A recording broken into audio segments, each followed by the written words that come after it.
बाक्सा जिल्ला दुलाराय बर' फरायसा आफादा मुरि दुलाराय बर' फरायसा आफादनि बिथोन बायदि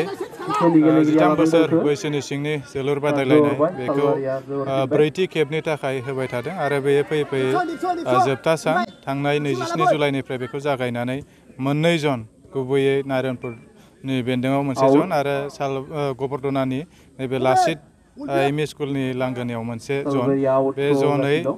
जनाव होबाय थानाय जे दखराफोरनि गेजेराव बादायलायनाय बे फैयै फैयै सालबारि दखरा आरो कक्लाबारि सापागुरि दखरा बे मोननैनि गेजेराव जोबथा बादायलायनाया सोलिगासिनो आरो जोङो दुलाराय बर' फरायसा आफादनिफ्राय आसा खालामदों जिहेतु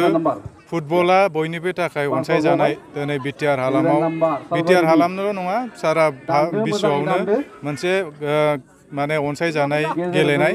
आरो फुटबला जे बर' माहारिनि थै मोदोम देहायाव थानाय बायदि मोनसे गेलेनाय आरो बे गेलेनायखौ दिनै माने फिन खेबसे जाहाथे बयबो जागायनायनिफ्रायनो उन्दैनिफ्रायनो जाहाथे बेखौ लालांफिननो हायो आन्डार 13 13 बोसोर बैसोनि बिनि थाखायनो जों जागायदों उन्दैनिफ्राय जोङो जागायनानै जाहाथे गोजौ लेभेलसिम थांनोबा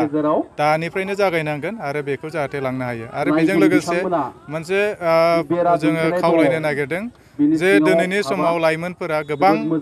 माने जे समाज बेरेखा खामानियाव माब्लाबा लोब्बा जानायखौ नुयो जौ जुवा ड्राग्स बायदि बायदि गाज्रि हाबायाव माने माब्लाबा गावखौनो सरसोमनानै लाफ्लाङो दा बिनिफ्राय जुदि उद्धार जानांगौब्ला जोंनो मोजां खामानि नांगोन आखायाव आरो मोजां खामानिया जाहैबाय मोनफा मोनफा गेलेनाय माने फरायनायनि अनगायैबो फरायनाया जायफोर फरायसाफोरा गोबां सम बन्द मोनो गरम बन्द फरिखानि बन्द बायदि बायदि बन्दआव जों जुदि माबा मोनसे मोजां खामानि आखायाव लानो हायाब्ला बे समावनो माब्लाबा जोंनियाव गाज्रि गेना माने खान्थि साननायफोरा जोंनाव बेरखाङो दा बिनि थाखायनो जोंनो जे लाइमोनफोरा उन्दै फरायसाफोरा मोजां मोनसे हाबाखौ आखायाव लानांगौ हय बेयो गेलेनाय जानो हागौ मेथाइ खननाय जानो हागौ बा बायदि बिथिङाव जानो हागौ बेखौ जाहाथे आखायाव लानानै इयुनाव गावनि जिउखौ दानायाव जाहाथे गोसो होगोन बे मिजिंखौ थिदों आरो फुटबलजोंबो जोंनि गामि न'खर लोगोसे जोंनि ओनसोल बिटिआर हालाम आरो बे भारतखौनो जोङो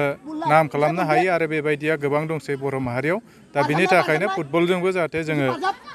जोंनि माहारिखौ गेरेमसा माहारि दानो बड'फानि सिमांखौ मोनहैनो हायो बिनिनो मोनसे नाजानाय बड'फा गोजोरथायारि मावथांखिजों जे जोलुर बादायलायनायखौ बेवहाय होनाय जादों जोबथा बादायलायनाया मोजाङै मोजां जाफुंगोन बेखौ मिजिंथिदों आरो बड'फा एफसि मुङै जे मिरुआ मोनसे क्लाब दादों बेवहायबो जे बाक्सानिफ्रायबो जाहाथे सायख'जायो बेनि थाखाय जों नाजानाय दङ आरो बे एफसिआव सायख'जानाय लोगो लोगो मिरुआ बेखौ माने बे क्लाबखौ नेशनेल इन्टारनेशनेल लेभेलाव मोनसे फोसावथाय नोंथांमोननि थाखाय मोनसे गोजोनथाव खौरां लानानै फैदों चिरां जिल्लानि सिङाव थानाय काजलगावनि सिफुं हटेलखौ गुवाहाटी नोगोरनि साखाथियाव थानाय सानसारियाव गोदानै मोनसे सिफुं हटेल ब्रान्च खुलिनाया नोंथांमोननि थाखाय गोजोनथाव खौरां लानानै फैदों नोंथाङाबो जुदि गुवाहाटीयाव थायोब्ला एबा गुवाहाटी नोगोराव दावबायहैनाय समाव बर'नि दोरोङारि ओंख्रिखौ जानो लुबैयोब्ला गुवाहाटी नोगोरनि साखाथियाव थानाय सानसारियाव गोदानै बेखेवनाय सिफुं हटेलाव थांनानै जाहैनो हागोन बे सिफुं हटेलाव नोंथाङा बाङाय बेसेनावनो बर'नि गोबां गुबुन दोरोङारि जाग्रा ओंख्रिफोरखौ मोननो हागोन अनला दाउ सबाय दाउ अमाजों नारजि मैथा अमा ना बाथोन थारुन अमा आरो गोबां बायदि बर'नि ओंख्रिखौ बे बर'नि सिफुं हटेलाव मोननाय जायो सोरबाफोर जुदि बे सिफुं हटेलाव बर'नि संनाय खावनायखौ जानो थाखाय सिगांग्रो अर्डार हरनोब्ला नैबे 9864747796 9954772037 जामबुं नम्बराव कल खालामनानै बुकिं खालामहरनो हागोन